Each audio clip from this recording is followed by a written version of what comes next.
And we often hear when a play like that doesn't go right, that it's not that play, but it's other stuff that happened in a game to get to that point. Coach was talking about that to a degree also. Is that sort of your thought that, one, it shouldn't have got that way, you were up 5 late? Can you sort of take us through where you thought the breakdowns might have come even before the final play? I mean, that was a tough shot at the end by DeJounte Murray. But, I feel like it was the timely offensive rebounds that they got. Even though it was only, 9? Yeah, it was only 9, but it was some of the swing plays in the middle, the 50-50 balls. Defensive laps, not talking. Those made the difference.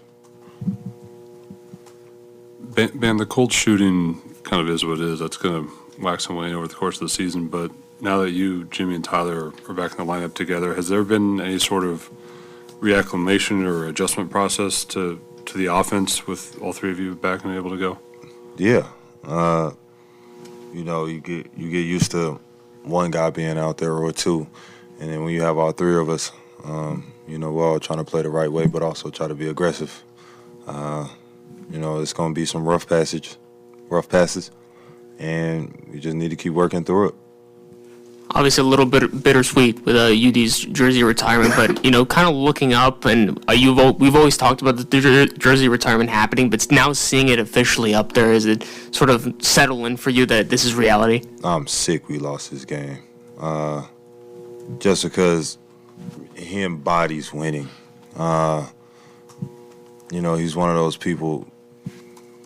Truth be told, during the date when they told him what it was, he called me right away and was like, "Hey man, the only thing that's gonna make me happy we get the win."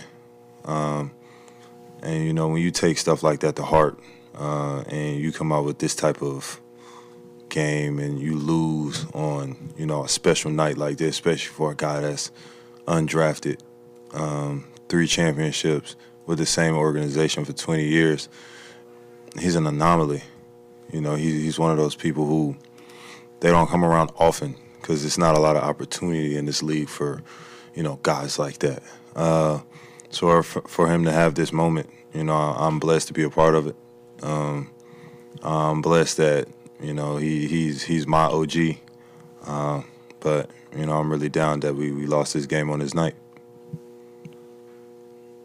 And, Bam, just to add on to that, I was fortunate to be obviously there at halftime, and I saw him literally call you out, and I was at the angle. I was able to see your face when he turned around to call you out, obviously, in terms of carrying on the culture and, the expectations of what this team and franchise stands for. What came to your mind a little bit? You had a little bit of shock on your face a little bit, too. Speaking of him, he's calling me right now, which is crazy. Hold up, let me. Hey. Well, all right, he hung up.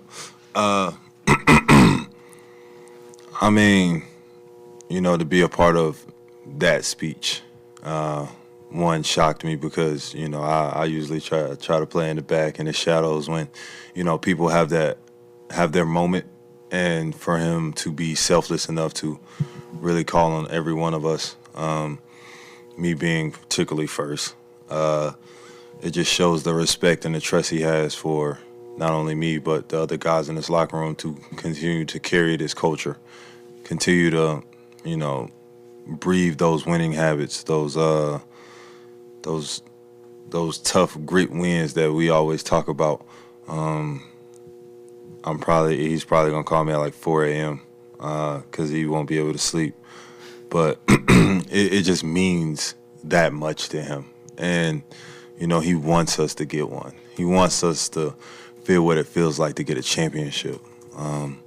So the biggest thing for us is really buy into that. Like I said, he's one of my best friends. I call him almost every day. And my job is to make sure that happens. I know UD can't be on the bench anymore, but it seemed like where he was sitting, he was like the closest courtside seat to the bench. Were you guys sort of hearing him? Was he sort of trying to talk to you guys throughout those final few minutes of the game? 100%. He can't help himself. It's who he is. He's always wanted to help people. You know, since day one, since I've met him, he's always wanted to be a person that helps somebody get to the mountaintop, get over that hump. And like I said before, man, I'm blessed to have a captain like that in my life, him and D Wade, because they've taught me so much about this game.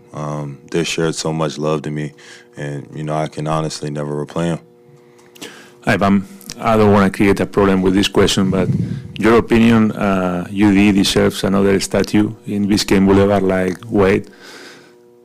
I feel like it'll eventually happen, just because he's from here. Might not be in front of Biscayne, but I'm pretty sure he'll have a statue somewhere in Miami because, you know, so many people embodied the way he went about his career. So many people like gravitate to that because it's not easy. You know, he never had anything easy. He had to work for everything. Like he tells a story about, you know, the situation when he goes after the ball. And Pat asked him why he kept running, and it was like, because I didn't hear a whistle. Like that just speaks to who he is. And, you know, he's a real OG. He's a real captain. And like I said, I feel like he will have a statue one day.